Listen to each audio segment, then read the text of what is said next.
દીવના ઘોઘલા ખાતે સમસ્ત જનરલ ખારવા સમાજ દ્વારા પરંપરાગત હોળીના પ્રથમ સોમવારે ધામધૂમથી મઢી પર્વની ઉજવણી કરવામાં આવી.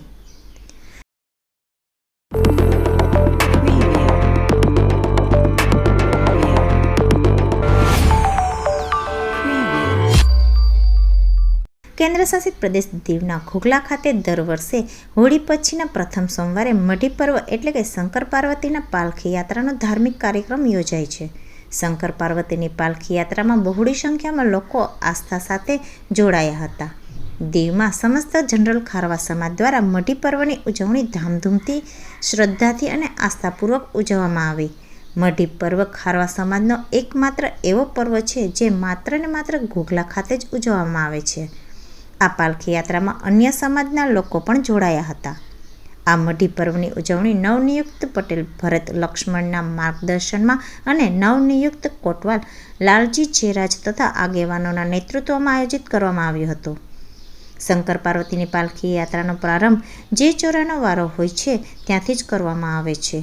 આ વર્ષે ચાચરના ચોરાનો વારો હોવાથી પટેલ તથા કોટવાલની હાજરીમાં શંકર પાર્વતીની પાલખી યાત્રા ચાચરના ચોરેથી નીકળી હતી, જે ખીરેશ્વરના ચોરે, સિકોતરમાના ચોરે, મંગળના ચોરે, પટેલના ચોરે, મીઠા બાવાના ચોરે અને લાખાપરમાના ચોરેથી થઈ ગલી ગલીમાં ફરી લોકોને દર્શનનો લાભ આપ્યો હતો. આ પાલખી યાત્રામાં ભક્તો શંકર પાર્વતીની પૂજા દૂધ, ફૂલ, ધાણી, કંકુ, ચોખા, અબીલ, ગુલાલ વગેરેથી કરે છે અને ભગવાનના આશીર્વાદ લઈ ધન્યતા અનુભવે છે. સાથે યાત્રા દરમિયાન સતત ભજન કીર્તન પણ કરે છે. આ મઢી પર્વ સાથે ખારવા સમાજના લોકોની ખાસ આસ્થા જોડાયેલી છે. આ મઢી પર્વમાં નાના બાળકોને પાલખીની નીચેથી પસાર કરવામાં આવે છે અને તેમના સુરક્ષા માટે આશીર્વાદ લેવામાં આવે છે.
કરજો.